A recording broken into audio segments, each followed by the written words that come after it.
Montreal, Canada, the Ile Notre Dame in the basin of the St. Lawrence River, and here the beautiful circuit, now renamed the circuit Gilles Villeneuve, in honour of the great Canadian driver so sadly killed in Belgium last month, scene of round 8 of the 15-round championship for the 1982 title in Formula One racing. The 5th time that the Canadian Grand Prix has been here on the Ile Notre Dame, and there the current World Championship leader, John Watson of Great Britain, in the Marlboro McLaren, after that splendid victory a week ago in Detroit, now with a 6-point lead over this man, Didier Pironi, in the Turbo Ferrari. But Pironi, a splendid run in practice, and he has earned pole position with the Turbo Ferrari. This is the slower of the two Renaults. This is Alain Prost, who's on the second row immediately behind Pironi, third fastest. This man, René Arnoux, second fastest in practice with his Turbo Renault. So 3 turbo cars filling the first 3 places, and in fact 4 turbo cars filling the first 4, because this man, Nelson Piquet, in the BMW turbo-powered Brabham, is 4th quickest. Piquet, of course, last year's world champion, but having had all sorts of problems this year developing this brand new turbo BMW powered Brabham. The car's now on their warm-up lap. Here you see on the caption, the grid, going all the way back to 2 British drivers on the back, Brian Henton and Jeff Lees. Jeff Lees, who has taken over the Theodore from the Dutchman Jan Lammers. And now we wait for the red light. There's the red light. Now wait for the green, and this is going to unleash the 26 car field. There's the green light, the field, and Pironi's in trouble. Pironi hasn't moved. The rest of the field goes. The 2 Renaults getting away, and there's all sorts of trouble on the grid. Pironi had stalled, and several cars involved, and one car, it looks like one of the Azellas, has hit very hard the back of Pironi's car. Pironi out of the Ferrari now, going over to the stricken Azella. It's Riccardo Paletti's car. Pironi tearing the bodywork off. Paletti still in the car as the marshals go to his aid. Paletti has hit the back of Pironi's Ferrari very hard. You see Pironi on the right taking his crash helmet off. Pironi quite unhurt, but Riccardo Paletti, the young Italian in the Azella team, and the car's on fire. The car has burst into flames. Of course, it's absolutely full of fuel, because at the start of the race, the tank's absolutely full. And although these are safety tanks, the impact of Paletti's car when it hit the back of Pironi's obviously has ruptured the tanks. There's petrol on the road. The marshals there, you see Pironi in the red. Pironi is in there too. Pironi running round the car, getting another fire extinguisher. Everybody now working on this car, and Riccardo Paletti is still inside. The fuel, the burning fuel all over the road. Clearly, of course, the race will be stopped as the marshals and the track workers try to battle with this fire.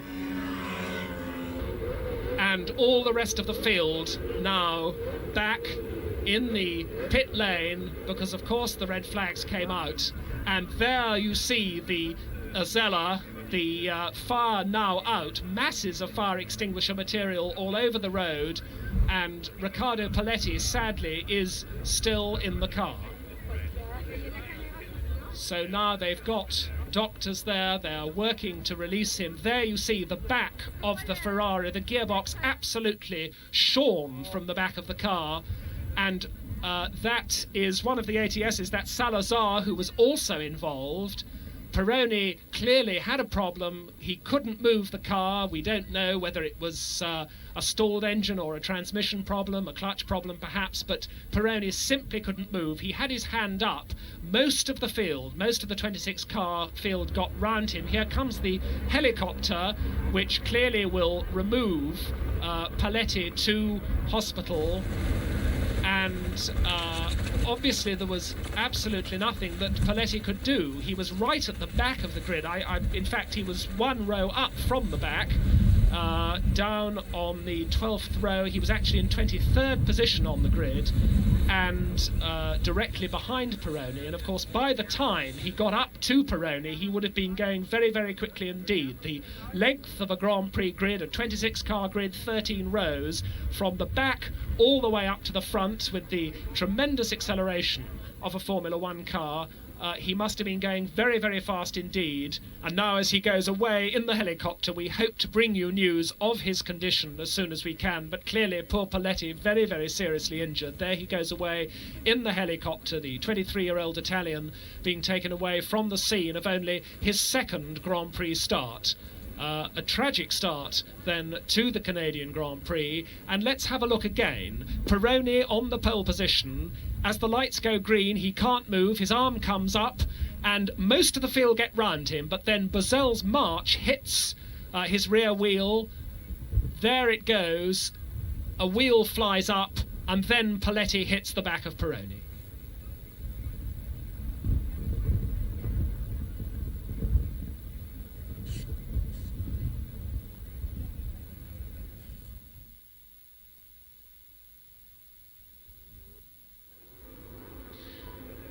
Well, back here at the circuit Gilles Villeneuve, it's taken almost 2 hours for the circuit to be cleared of the wreckage of poor Riccardo Paletti's car, but we've now got a full grid with Pironi back on pole position in the spare Ferrari. A complete rerun of the race. The lights are green. This time it is a clean start. Pironi is away. The two Renaults behind him. Giacomelli coming up well.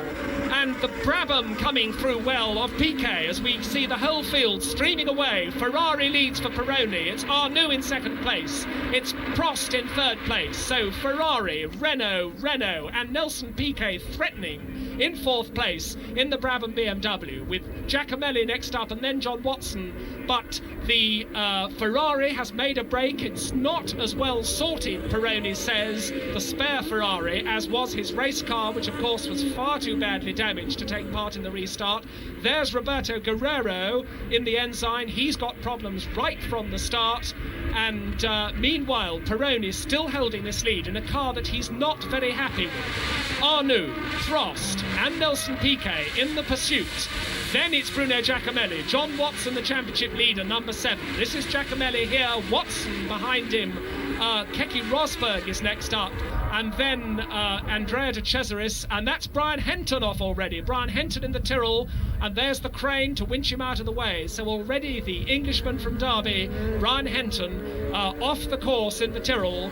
And meanwhile, still Pironi leads in the Turbo Ferrari as they winch the Tyrrell out of harm's way. Pironi, the slenderest of leads, down into the hairpin for the first time from Arnoux and Prost and Piquet. And then it's Giacomelli, and Keke Rosberg seems to have moved up a place there as the field stream away to complete lap 1. And Pironi's being challenged. Arnoux has gone through. Arnoux, the new leader at the end of lap 1. Pironi already demoted in the Ferrari to second place. And Piquet's coming through as well. Piquet passed into third place ahead of Prost. So now it's Renault, Ferrari, Turbo Brabham and Renault. 4 turbocharged cars in the first 4, and René Arnoux pulling away now on the second of the 70 laps of the rerun of the Canadian Grand Prix. Arnoux, Pironi, Piquet. There's Piquet in the very smooth-tailed Brabham BMW with Prost next up. Then we've got the red and white colours of the Giacomelli Alfa Romeo. The Marlborough colours of the Giacomelli car. There it is in 5th place. It looks like Keke Rosberg moving up in 6th. Pironi now in 2nd place. And we're going to see again Arnoux. This is the end of lap 1 here, and watch Arnoux get on the inside coming out of this hairpin. He's got a better drag out of the hairpin. He's tucked into the Ferrari's slipstream as they come out of the hairpin, and now he's on the inside line. The car bouncing over the bumps, and Arnoux, a perfectly executed manoeuvre that took 2 corners to get him into the lead, and now look how he's pulled out. Piquet in 3rd place, the white and black car wearing the number 1 of the world champions title. Piquet pushing Pironi very, very hard indeed for 2nd place. Piquet having a look at the inside.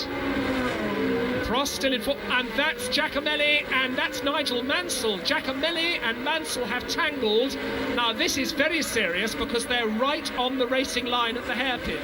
This was the end of their 2nd lap. Mansell's still in the car. Giacomelli's still in the car. And there's one of the marshals telling his colleagues up the circuit to wave their flags as they move Mansell's car away. Mansell's car can be moved. Giacomelli's car clearly can't, because the rear suspension very severely crunched by Giacomelli. Giacomelli kicking the rear, and that's going to be quite a problem when these guys come round to complete their third lap, because with Arnoux the leader, there he is, and Piquet now has come through into second place. Nelson Piquet now second. Pironi third, being challenged by Prost. Pironi loses third place to Prost. So now it's Arnoux, Piquet, Prost and Pironi, the first four, and they're going to have an almost blocked track when they come round. The flags are waving. Arnoux squeezes through, a puff of smoke from a locked front tire from Piquet. Prost and Pironi are through, so is John Watson, Eddie Cheever, De Cesaris, Rosberg and Patrese there, Niki Lauda and Derek Daly. All the rest of the field squeezing through, the yellow flags waving to warn the drivers, and still they haven't been able to move the stricken Alfa Romeo of Bruno Giacomelli in the middle of the circuit as René Arnoux goes on his way. Now Piquet has shaken off the third place battle of Prost and Pironi. Piquet has shaken them off, and he can now set about driving on the ideal line. He doesn't have to keep the door shut because of the pursuit on him. He can now concentrate on closing the gap up to René Arnoux. The rest of the field storming through. There's Keke Rosberg, the Finn in the Williams, and John Watson, we saw a minute ago, well up behind that leading group. There's Rosberg ahead of Niki Lauda in the midfield bunch, and Guerrero creeping round after his earlier problems. He's already a lap behind, but this is Patrese and Rosberg. Patrese now ahead of Rosberg, Niki Lauda behind that group, and John Watson is in front of them, ahead of Eddie Cheever and Andrea De Cesaris. So Watson already looking well set to increase his championship points total. Still these four turbocharged cars in the first four places, as we see Jacques Lafitte go through at the tail of this queue, but this is Patrese, Rosberg, Lauda and Daly going through there. Still the yellow flags, but now fortunately that Alfa Romeo, there it is, willing hands from the marshals have moved it away, carried it bodily off the racing line, and Arnoux already on lap 4 with full tanks has put in a 1 minute 32.2. That's just a fraction under 107 miles an hour average through the twists and turns of this Gilles Villeneuve circuit here on the Ile Notre Dame. René Arnoux, the leader, and that's Guerrero once more back into the pits. A very unhappy drive so far for the Colombian driver and for Maurice Nunn from Walsall, the team patron, the Little Ensign team. As Arnoux goes through, Piquet trying to close the gap, Prost in the second, Renault in third place, Pironi in fourth place, now being caught by Watson, Cheever, De Cesaris. So the first 7 cars still strung together round the Montreal circuit, and we think that Arnoux, this man here, the leader, René Arnoux, so often unlucky, so often fast, so often leading, is being caught by Piquet. Now, we've got a problem down there by the hairpin, and that is Nigel Mansell. Mansell's car, you saw earlier, tangling with Bruno Giacomelli, and we understand from a message we've had down there at the hairpin that Mansell hurt his arm in that accident, and they're going to take him off to hospital. It doesn't sound too serious, but it sounds extremely painful. So Nigel Mansell with an injured arm, there he is being put on the stretcher and being taken away. The young Midlander with the Lotus team, very bad luck indeed for him.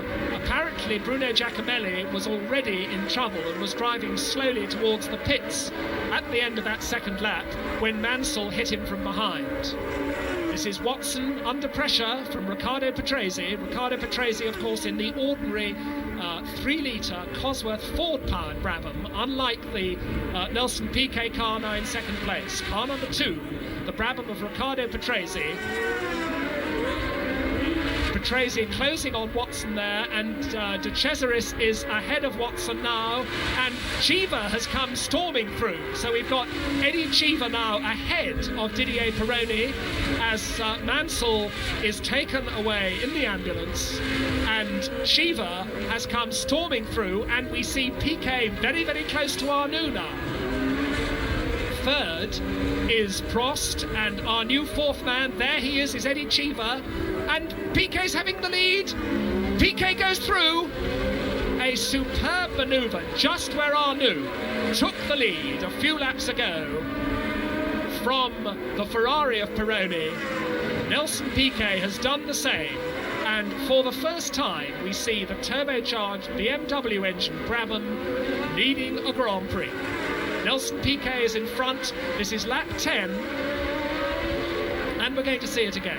Piquet down the inside of Arnoux, a classic manoeuvre on power out of the hairpin. He got a cleaner break away from the hairpin and was able to out-accelerate Arnoux up the inside and take the inside line for the right-hander that followed. And now Piquet pulling away. So a superb drive by the Brazilian, driving like the world champion he is. René Arnoux demoted for the time being anyway to second place. Still his teammate Alain Prost in third place. The new fourth man is Eddie Cheever, and that's a magnificent achievement because Eddie Cheever, using of course the older type of Ligier, the new JS19 Ligier, which we saw briefly in Monaco, still not right. So Cheever, who went so very well in Detroit a week ago, is now up into fourth place. Arnoux goes through in second place. Here is Prost, and there is Cheever in fourth place.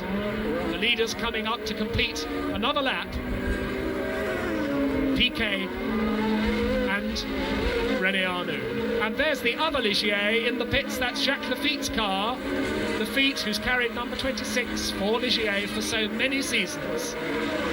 Distinctive dark brown helmet of Lafitte, and while his teammate is doing a tremendous job in fourth place, Eddie Cheever, the young American, Jacques Lafitte, his much more experienced team leader, not so happy in the pits. This is Piquet leading, Arnoux in second place, and Alain Prost in the second Renault in third place. Prost, of course, still in some discomfort with his foot injury from Monaco. There is Cheever, our fourth man, the tall figure of Eddie Cheever.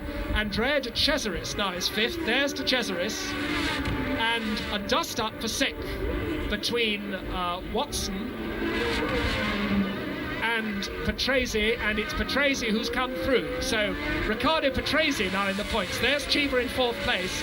There's De Cesaris, and of course Pironi is still there in sixth place, but Patrese is absolutely clambering over the back of the Turbo Ferrari, and any minute now Patrese should be in the points with the Cosworth Ford powered Brabham. Patrese has been having such a very successful season, not only in Formula One, of course he won the Monaco Grand Prix, but also in sports car racing, where he's a works driver for Lancia. He won the Nürburgring 1,000 kilometres recently, so he's really racing hard every weekend, and he's driving Pironi hard. Meanwhile, his teammate Nelson Piquet, number 1, leads René Arnoux, number 16, and Alain Prost, number 15. Through that tight hairpin, over the white line of the pit lane, to use every inch of the road, and away up over the start-finish line to complete another lap. And as the caption tells you, the world driving champions, the Canadians would have it. Nelson Piquet, champion of the world last year for Brabham, but of course using the Cosworth Ford-powered car.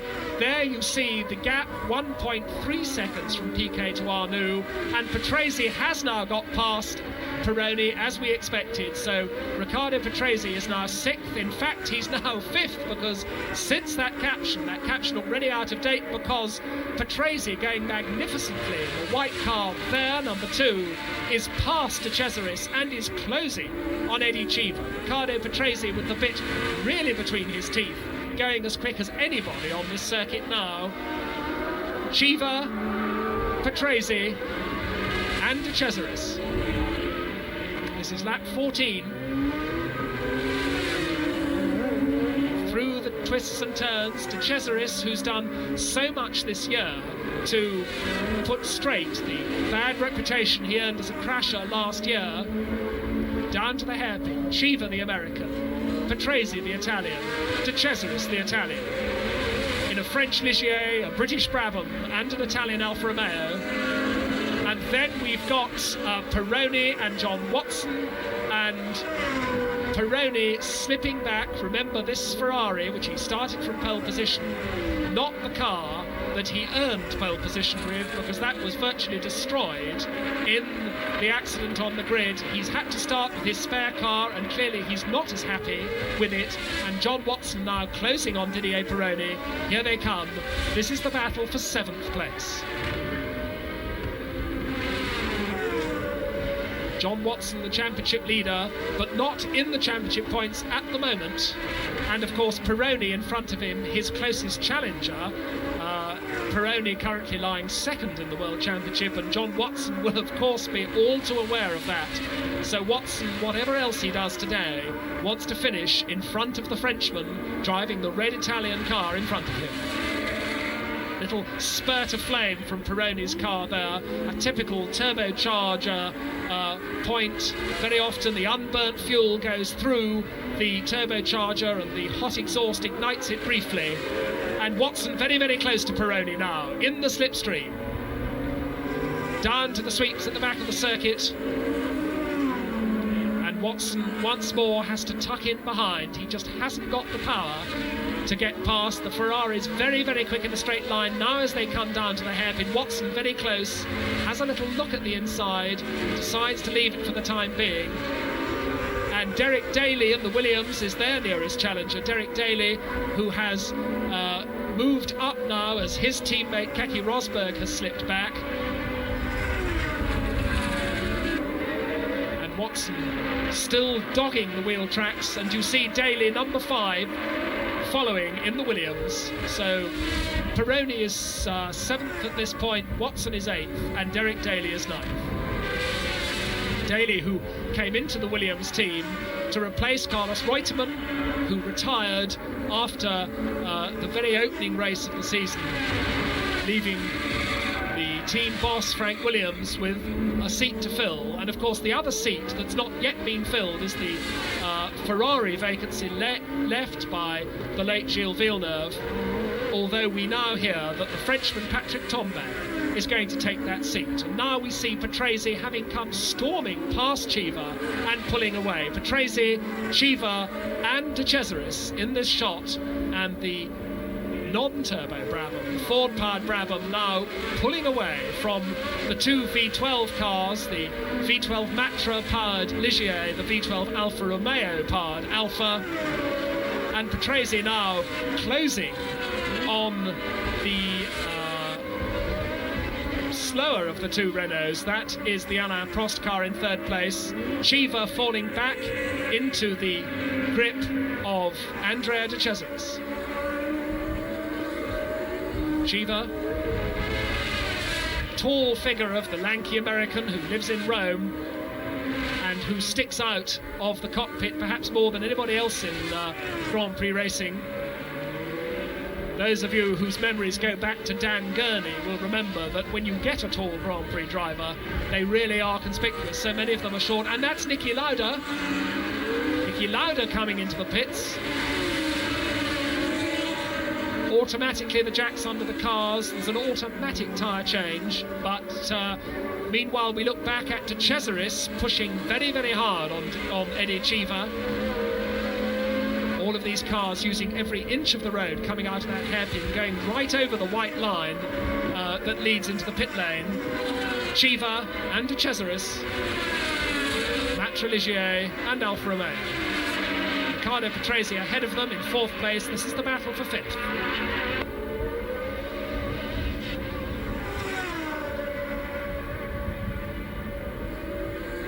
Cheever, who's really come right this year, quite a surprise when he suddenly found himself in the Ligier team instead of Patrick Tambay at the end of last season. Quite a surprise for a lot of people, but Eddie Cheever has shown that it was a justifiable decision, because he's done everything that could have been expected from him. There is Lauda out of the car, so whatever the trouble is down there in the McLaren pit, Lauda out of the car, crash helmet off, and the twice world champion, who came back into Grand Prix racing this year to join McLaren, who won the Long Beach race, his third Grand Prix after his comeback. Clearly today is not going to be his day, but it could be this man's day. Nelson Piquet, little spurts of flame once more from the exhaust pipe of the Turbo Brabham BMW as they lap one of the slower cars, and René Arnoux now 1.8 seconds down in the traffic, another 8 seconds down to Alain Prost, and we've now completed 18 laps. And that's one of the marches in the pits. That looks like Jochen Mass, the German. Jochen Mass in the Rothmans march into the pits. Again, the automatic tyre change, almost before they found out what the problem is. If a car is stationary in the pits, it's worth giving it a tyre change while it's there, because these mechanics can change tyres so very, very quickly. Piquet. Arnoux still in his mirrors, but Piquet looking very, very comfortable indeed. He can't relax because Arnoux is just not far enough behind to allow him to do that. But Piquet has shown that he can outdrive Arnoux today on this circuit anyway. His Goodyear shod Brabham against the Michelin shod Renault. Turbo four-cylinder BMW, turbo V6 Renault. Both of them developing about 550 horsepower, and Piquet's car clearly working very well for him here in Montreal today. A little puff of dust there, and Arnoux is keeping the pressure on. 130.4, that's over 109 miles an hour as the cars get lighter, as they use up their fuel load. And also, of course, as Piquet has to work his way through the traffic because they're now lapping the slower cars. This is Raoul Boesel in the march, about to be lapped, the teammate of Jochen Mass, who we saw in the pits a minute ago. And it's always harder, any Formula One driver who's led a race will tell you, it's always harder to lap cars if you're in the lead, because very often they're just not expecting you. Once the leader has gone by, then they are looking at their mirrors and they know that the rest of the leading train are going to come through. So Piquet through, but that's Patrese now sitting on the tail of Manfred Winkelhock in the ATS. So Riccardo Patrese in Brabham number 2 has to work his way through traffic, and Patrese going very, very quickly indeed. We've seen the fastest lap for René Arnoux, but Patrese certainly has come through the 7th, 6th, 5th, 4th place very, very quickly. And you see there, Cheever and De Cesaris still locked in battle as Winkelhock keeps out of the way. It's not Winkelhock, I beg his pardon, it's Eliseo Salazar. Salazar keeps out of the way. Salazar was involved in that start line accident, but his car was put back together again. And now we see the leader once more, the Brabham of Nelson Piquet. This is lap 23 of the 70. And still Arnoux so near and yet so far in second place. Piquet neatly using every inch of the road, clipping the apex tidily, but using no more than he should. And Arnoux a little bit closer now. Arnoux is a little bit closer. They've been coming through the traffic. There's Boesel, whom they've both just lapped. And Arnoux visibly closer on your screens now. Arnoux, who so frequently had pole positions, but who still only won 2 of the 54 Grand Prix. He led, of course, in Monaco, only to spin off and stall his car, determined to do it right today, and determined to put straight the terrible run of bad luck that Renault have had. Renault, who probably spend more money. Look at Arnoux using all the road there. Renault's probably spend more money than anybody else in Grand Prix racing. They've got this tremendously well-developed turbocharged Renault now. So frequently they start from pole position. They started their cars from second and third position today. As we see, that looks like Salazar, the ATS driver, walking in. So having been lapped, he's obviously had trouble, and Piquet gets in a quick one. The time's coming down, 1:30.2, over 109 miles an hour, and that's still slower than the lap record held by Didier Pironi. But of course, as the cars get lighter on fuel, they go faster all the time. And still these back markers for Piquet to work his way through. That's Marc Surer and Michele Alboreto. Surer in the orange arrows, Alboreto in the blue Tyrrell, as Piquet goes on his way. And Alboreto keeps over, and still Marc Surer, the Swiss driver, is in front of the leader, Nelson Piquet. Piquet going through around the outside of that right-hand sweep, and he's put those two back markers, Surer and Alboreto, between him and his pursuing René Arnoux.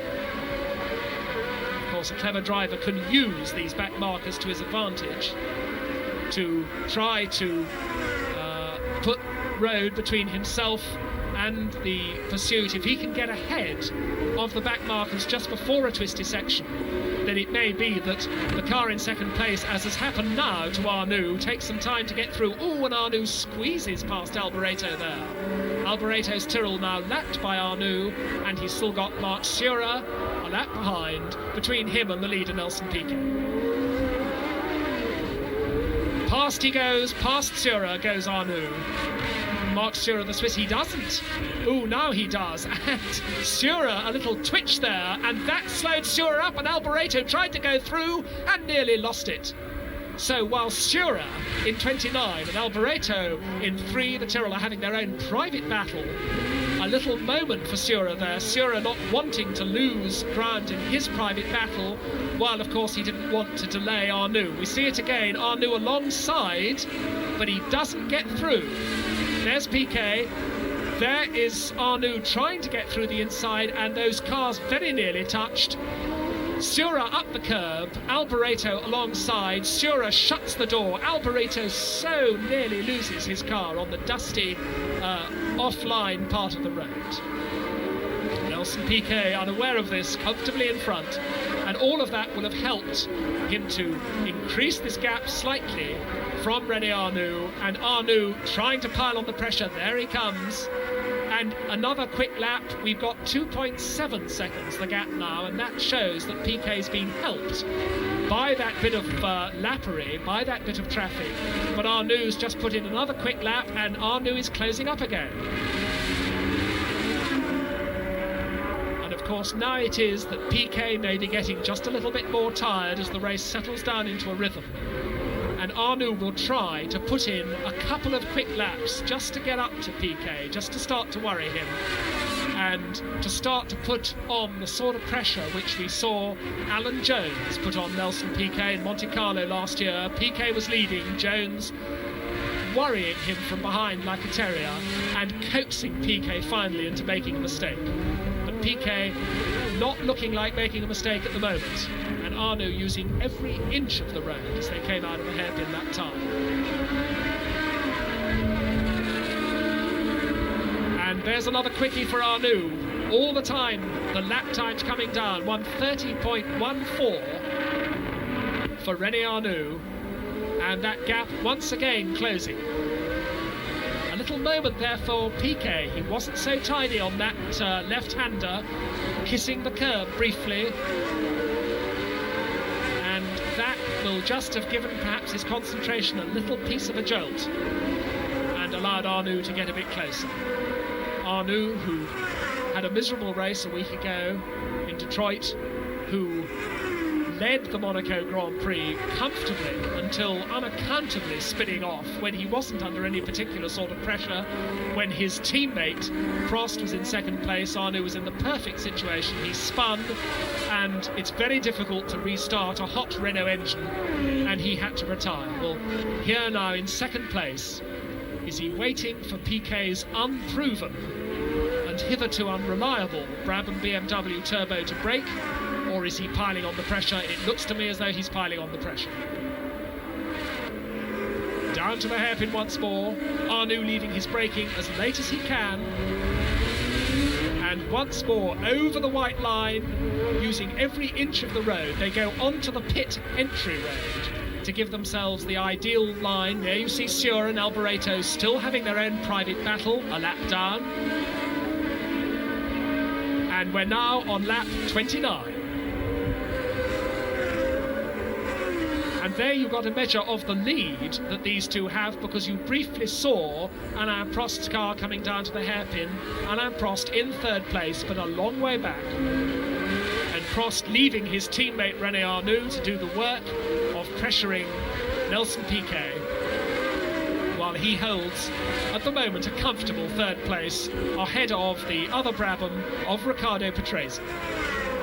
Still the battle for fifth between Eddie Cheever and Andrea De Cesaris, and still John Watson next up. And there is Brian Henton. Now that's quite a surprise, of course, because and that's Arnoux off.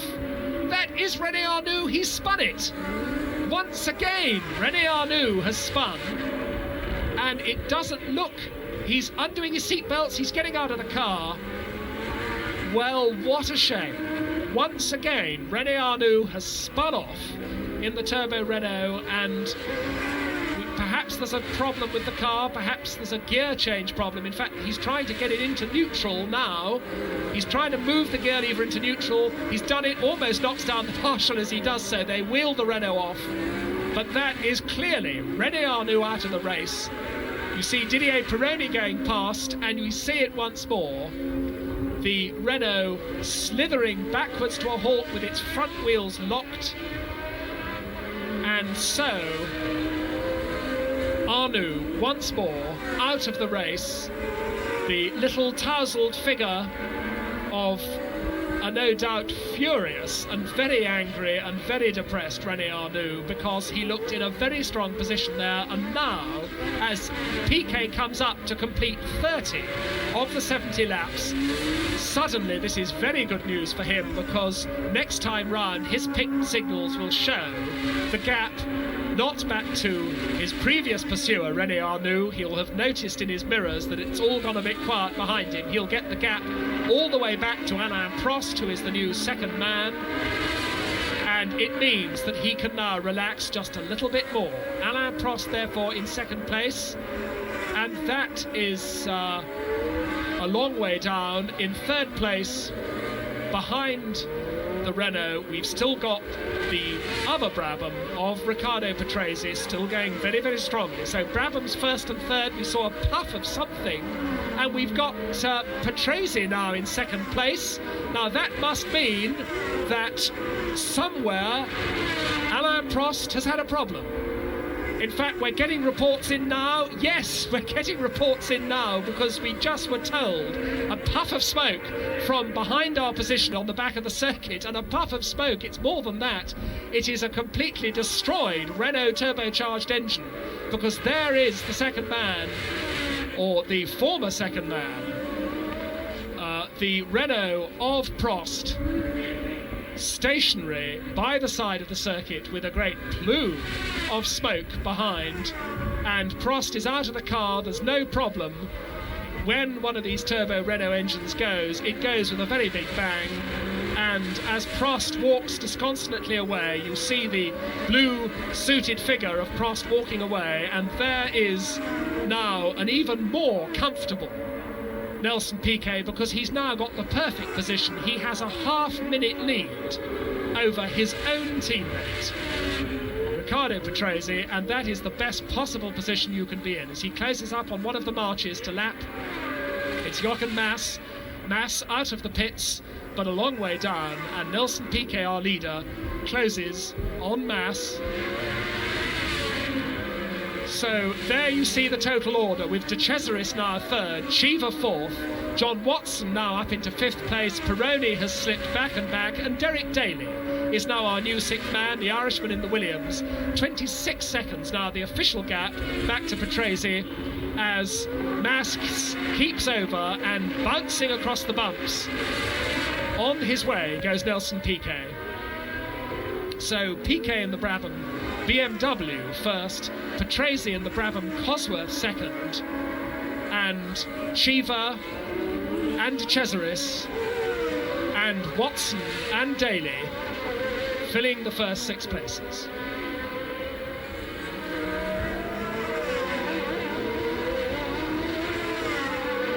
This is wonderful news, of course, for the Brabham team, who've worked so very hard. It's always difficult to be a pioneer, and pioneering is what they've had to do with the BMW engine. It took Renault a very, very long time, seasons in fact. There's Pironi into the pits. The Ferrari has slipped back. The yellow and black coated mechanics descend, swarm like flies on the car. But Pironi, having done a workmanlike job with a car that clearly wasn't fully prepared for the race, now consults with Mauro Forgieri, the team chief, and they're out again. It was a very quick stop and they didn't seem to do anything at all to the car. A quick chat and they said get back into the race. So Pironi is out again, storms back in front of one of the arrows, and De Cesaris, therefore, that's the position at lap 40, and De Cesaris now 3 seconds ahead of Eddie Cheever. De Cesaris in the Alfa now 3 seconds ahead of this man, Cheever, in the Ligier. And still Watson and Daly in 5th and 6th places. De Cesaris goes through the hairpin. There is Cheever. So De Cesaris having a comparatively quiet race for him. We've had so much drama for De Cesaris so often in the past, but this year he started to show that he is a much improved driver. Last year he was occasionally quick, but had more accidents than anybody else. As we look at Jochen Mass in the very smartly turned out Rothmans March, but De Cesaris, so many accidents last year. This year he led the Long Beach race from pole position before brushing a wall, then had that sad retirement at the very end of the Monaco Grand Prix, which he so easily could have won when the Alfa didn't pick up the last pints of fuel. And Pironi going very fast now. That's Pironi out of the pits and going very quickly. He, in fact, we understand, has had a couple of pit stops. He's probably on fresh tyres, which would explain why he's able to go so very quickly this late in the race. But of course, Pironi, there he comes. Pironi closing up, in fact, on the leader Nelson Piquet. But several laps now between these two. So Pironi going very quickly, but he's not featuring on the leaderboard, and Piquet will see Pironi in his mirrors, and it's going to be interesting to see what Piquet will do now, because he will know from his pit signals that Pironi is not, of course, really on his tail, is not really challenging him for the lead, and he will perhaps not want to overstretch himself, overstretch his car this late in the race when he's got a very clear lead over his own teammate. So as Piquet closes on Jochen Mass to lap him, Pironi going very, very quickly indeed, closes on the leader Nelson Piquet. 2 turbocharged cars, the 4-cylinder Brabham BMW, the 6-cylinder Ferrari. And as they go down the fast back section, under the bridge and into the right-hander, closing up under braking. Jochen Mass is the first of these cars. Piquet is in the middle. Pironi is at the back. Piquet moves past Jochen Mass, who keeps well out of the way as the blue flags wave. Blue flag which tells the driver there is a car close behind you trying to overtake. And Mass, a very experienced driver, of course, having looked in his mirrors, has let both Piquet and Pironi by. And Piquet now must decide, does he let Pironi unlap himself and go by, or does he keep the speed on and keep the Ferrari behind him?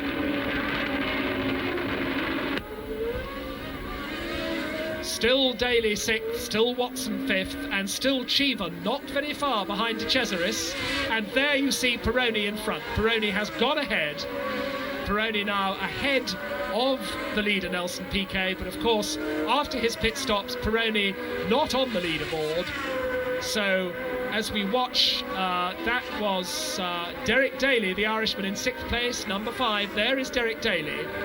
And Daly, who had not very and that's Alboreto slowing right down. Alboreto in the Tyrrell slows right down, creeps towards the pits. I don't think even he's going to be able to make it into the pits. And that's not a very nice place to park, because that white line is the one that most of them cross when they're using every inch of the road coming out of the hairpin. So Alboreto can go no further in the Tyrrell. Michele Alboreto, the young Italian, gets out as Raul Boesel goes past and gets quite near to the parked Tyrrell. There's the other Tyrrell, number 4, Brian Henton, back in the race, despite, as we saw earlier, his car being winched, craned out of the tyres after a first lap incident. But Henton back in the race, and he's just been lapped by Nelson Piquet, still the comfortable leader in the turbo BMW. There is Cheever getting a lot closer now. Cheever getting a lot closer to the third man, De Cesaris, number 22, the red and white Alfa Romeo of Andrea De Cesaris, and Eddie Cheever, the very determined, very aggressive, lanky American, is closing now on third man Andrea De Cesaris in his Talbot Ligier. So even though we've got a comfortable first for Piquet and a comfortable second for Patrese, this battle keeping the race alive for third place. De Cesaris and Cheever, there he goes in 4th place with the JS17 Ligier, and as we were saying earlier, that's the older Ligier, the last year's car, the very dramatic looking new car, the JS19, made an inauspicious debut 3 weeks back in Monte Carlo and is still not race ready, and Ligier have fallen back on their earlier car, the same sort of car incidentally which won this race last year in the hands of Jacques Lafitte. Terribly wet race it was at Montreal last year. The race traditionally at the end of the season, at the very nearly at the very end of the season, and of course well into the Canadian autumn. And after a lot of miserable weather, the organisers have now got this new date in June, 1 week away from the new Detroit Grand Prix, and they have been blessed with dry weather. So De Cesaris and Cheever battling for third place. Still John Watson a distant 5th. Still Derek Daly in 6th place.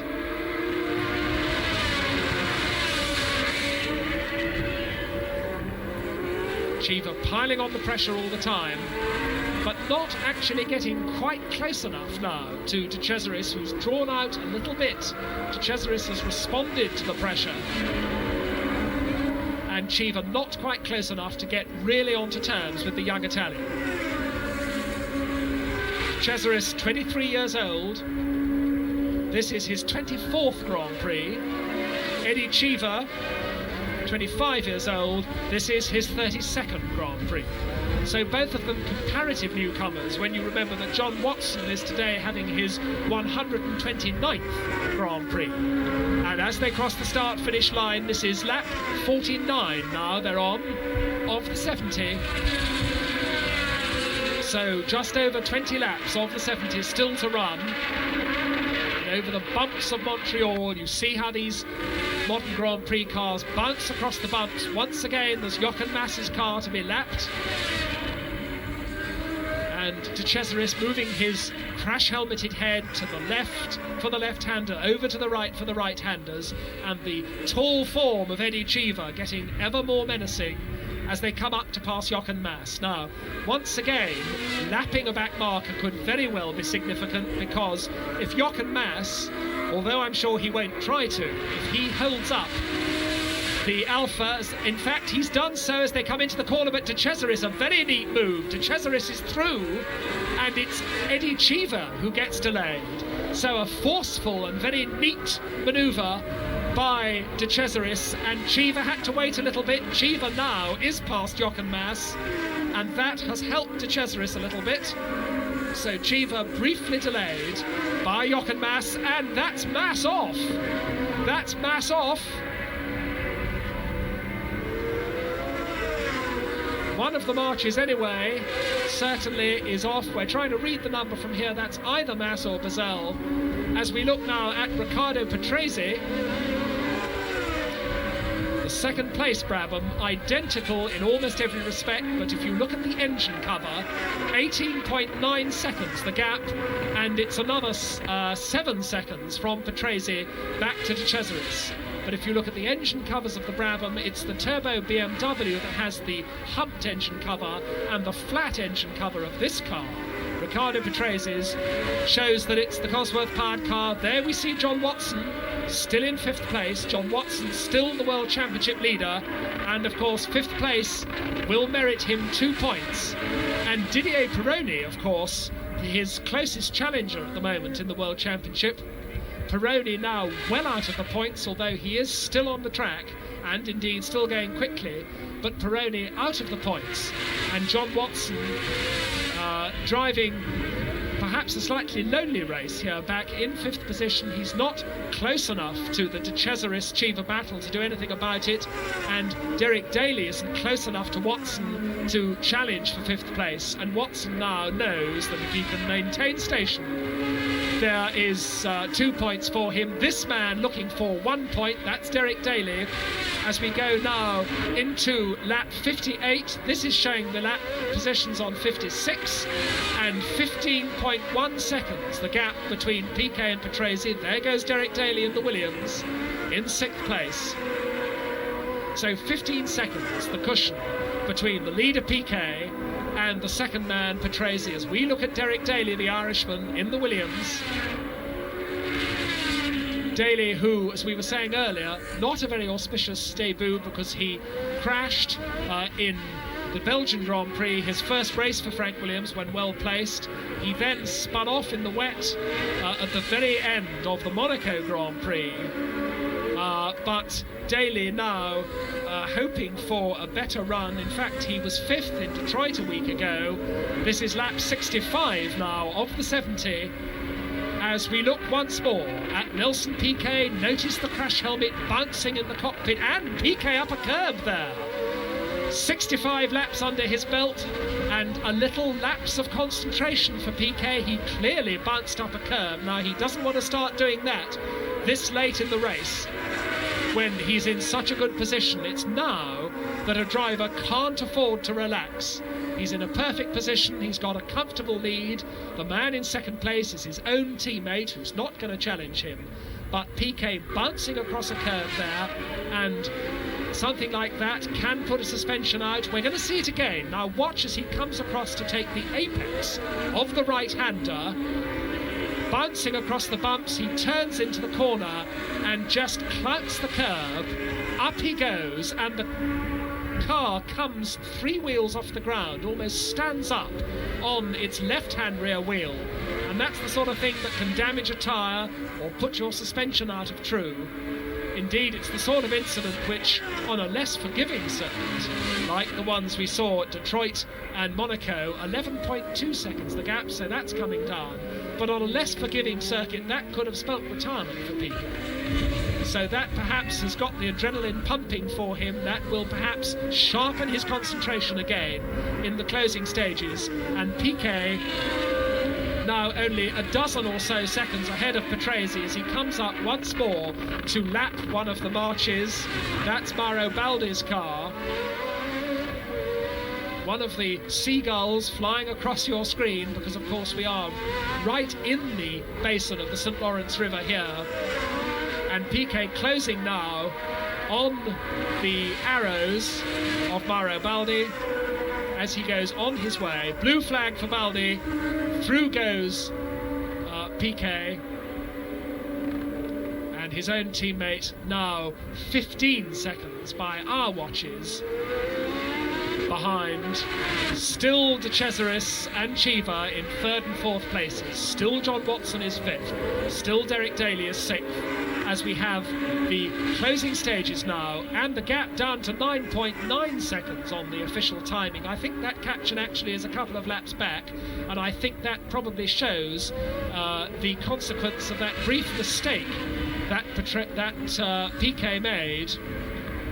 But Piquet nevertheless, I'm sure not likely to be threatened by his own teammate, the Brabham team ruled with a rod of iron by Bernie Eccleston, the very experienced Brabham boss, and Piquet, who has persevered with this very new and rather unproven and so far often unreliable BMW turbo engine, is now having the fruits of his labours, because this turbo BMW hasn't missed a beat, and not only has it been reliable, but it's been very, very fast indeed. It's vanquished on sheer speed the very fast Renaults, so that Arnoux, you remember, spun off trying to close the gap to this Brabham, and Alain Prost suffered a blown engine, and that's Cheever in trouble.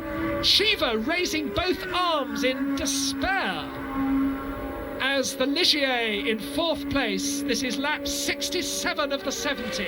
Eddie Cheever beating the side of his cockpit in frustration. It's been a wonderful race for him. He was in fourth place, so close to De Cesaris. And as Piquet goes on his way, Eddie Cheever out. So De Cesaris now third, Watson is promoted to fourth, Daly to fifth, and Elio De Angelis, who's been lapped by the leader, now comes onto the leaderboard, and he's going to earn himself a championship point. What bad luck, and so often late in the race it could well be a fuel problem, because perhaps the race has been a thirstier one than was calculated. You always start the race with the minimum amount of fuel, then plus a little safety margin, because fuel is heavy and weight costs horsepower, so a car will never carry more fuel than it needs to. Usually they calculate the fuel consumption, then they add in a bit for luck, but sometimes and that's De Cesaris. He's stopping. That's poor De Cesaris. Remember Monaco when his car came to a halt? That's De Cesaris in third place, and goodness me, it looks as though he's grinding to a halt as well.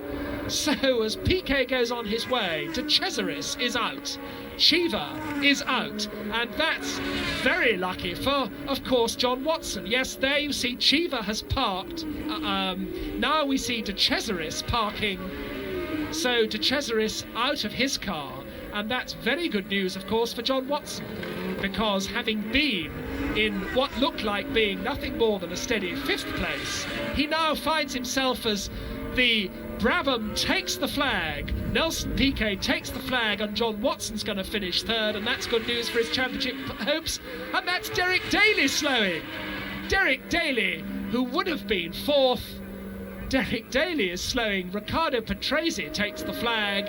So a wonderful 1-2 for Brabham, and three cars stopping right at the end. There's Watson, there's Didier Pironi finishing a long way down. So we see the results with Nelson Piquet the winner, Riccardo Patrese in second place, John Watson a lucky third, De Angelis is now fourth, Mark Sura with the arrows is fifth, and De Cesaris, despite stopping, is going to get a point for finishing sixth. And the sad news here in Montreal, as the winners climb the rostrum, is we've heard from hospital that Riccardo Paletti has died after that accident on the start line. And that's cast a shadow over what has been a great race for Brabham with a 1-2 for them, and a great race for John Watson, because he now has a 10-point lead over Didier Pironi, with Patrese, Prost, Rosberg and Lauda not very far behind. And now the excitement moves to Holland 3 weeks hence, and the Dutch Grand Prix at Zandvoort.